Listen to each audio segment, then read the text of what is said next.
So you bought a Switch 2, got smashed 100 times in the head with a blue shell on Mario Kart World, and now you're wondering what else is there? Well, here are 10 hidden gems that I absolutely love, and I think you will too. Just before we start, I'm gonna say that most of these games also work on the original Switch, and some of them will only work on the Switch 2.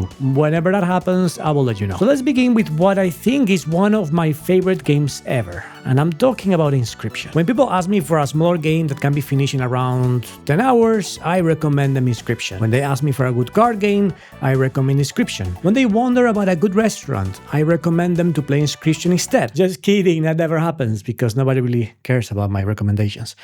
Either way, this might look like a somewhat simple roguelike deck builder game, and even though it technically is, there is so much more hidden in it. From cards that will talk to you, a game master that will keep changing the rules of the game, and there is even an escape room section. It is short, it is weird, and it's absolutely original. It is one of the most interesting gaming experiences I've ever had in my life that is even better since they updated it with an infinite mode once you finished it. I love it, and if you end up playing it, I'm sure you will also love it too. It is also very frequently discounted, so consider that. Okay, let's keep it rolling with some other games that are also super original. Hazelight Studios launched in 2021 It Takes Two, and they became very famous thanks to both being an incredible title as well as winning Game of the Year. It is an awesome co-op adventure that you can play on the Switch. This year they also launched Plucky Fiction on the Switch 2.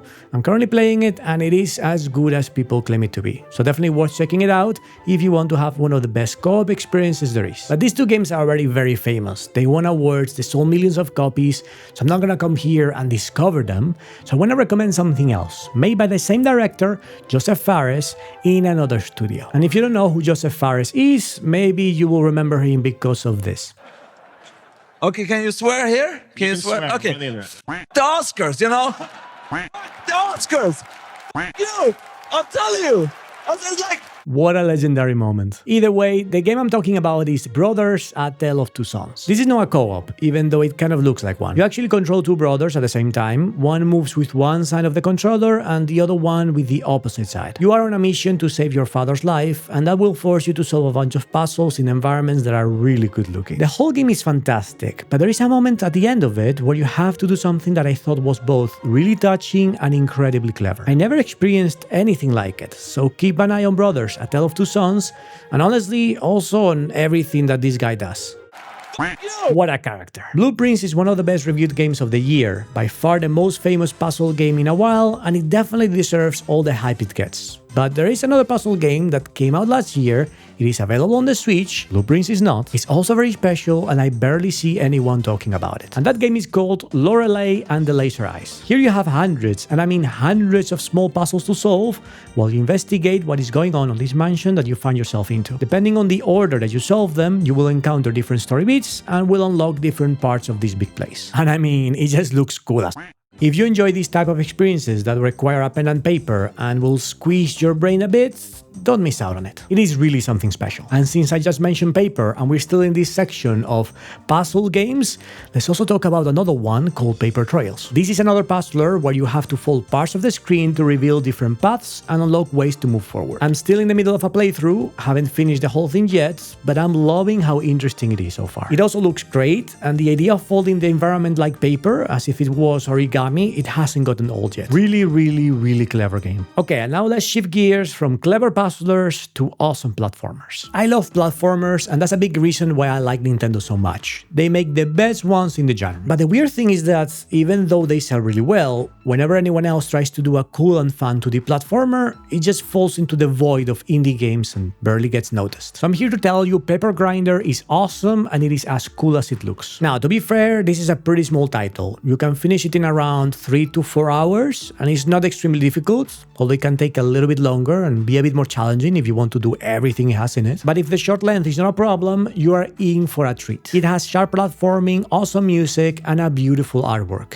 A hidden gem indeed. A very similar story can be said about the Plucky Squire. It is a jaw-dropping action platformer that seamlessly changes between 2D and 3D environments all of the time. You have to get into objects and solve puzzles by changing the perspective. It's awesome. It's not very long, it's not very difficult, but it's just so incredibly original and beautiful. I loved playing it. If you're enjoying this video, consider subscribing. I'll be making more videos like this one, recommending other games, reviewing other games for the Switch 2, talking about the Switch 2 in general, so just click the button below. Thank you so much, and let's go back to the recommendations. Okay, so there is this game studio called Sabotage, right? In 2018, they launched The Messenger, a really great title that was heavily inspired by the original Ninja Gaiden, and that besides having a banging soundtrack, it also has this awesome concept of switching between eras, as if you were playing an NES and SNES at the same time. Really cool stuff. Well, in 2023, they did the same thing, but instead of getting inspired by Ninja Gaiden, they got the inspiration from Chrono Trigger, and even the original composer made a couple of songs for the game. They called this project Sea of Stars, and it became one of my favorite games of this genre. It's just a really awesome, classic-looking JRPG. It has a pretty great story with nice characters, incredible music, some of which I use all the time on my videos, please don't tell them, and a really interesting fighting mechanic. It is not extremely challenging, and it definitely streamlines a few aspects of classic JRPGs. If you're a hardcore fan who loves to min-max everything and have control over every aspect of it, this might not be for you. But if you don't mind a little bit of simplicity and are okay with a somewhat shorter length for this genre, it took me around 30-ish hours to finish it, then you're gonna have a great time. You don't know this about me, and if you do, please stop stalking me, okay?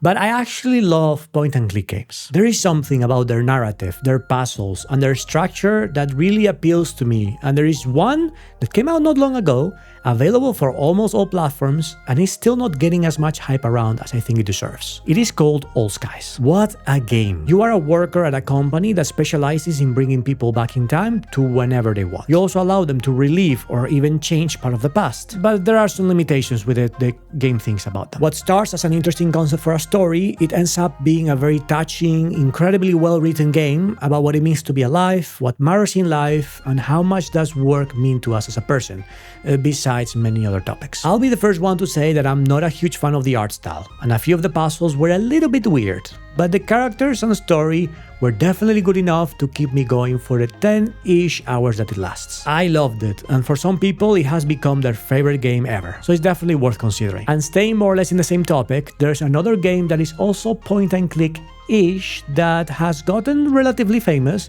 but in my opinion it should have just blown up completely, and it didn't, so I'm here to tell you that you should play it.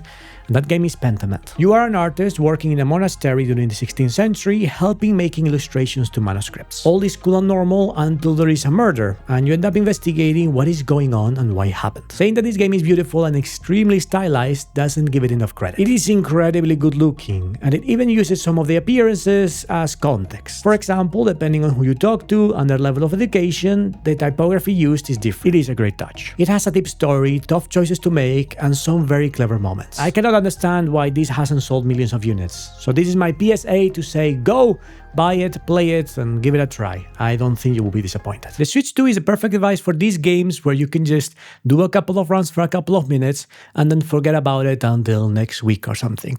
And I have a couple of recommendations. One of them is Dorfromantik. You can finish a run in Dorfromantik in around 10 minutes, and during that time you will be building a very cute town. Each tile will have something in it that will give you points depending on where you put it, allowing you to create really awesome looking places very quickly. It has some really nice relaxing music, it's not too hard to understand or pick up again after a few months of not playing it, but at the same time there is still enough complexity to not just be boring after a couple of minutes. I really like playing it on this console. And another one that I also like playing is a roguelike, and no, it's not Balatro, although that's also an amazing title, but everyone and their grandmother knows that already. An older one, but still really awesome, is Lord Be a Landlord. You have to spin a machine with items that will give you money depending on how they synergize with each other. On each turn, you will be building up this machine and earning the most amount of money possible, since every few pulls you will have to pay rent. It is fast, it is fun, it's quite cheap, and very addictive. An absolutely perfect fit for the Switch 2. So these are just my recommendations. Most of them are also available on the Switch, but they just play better and look a little bit better on the Switch 2. But if what you are wondering is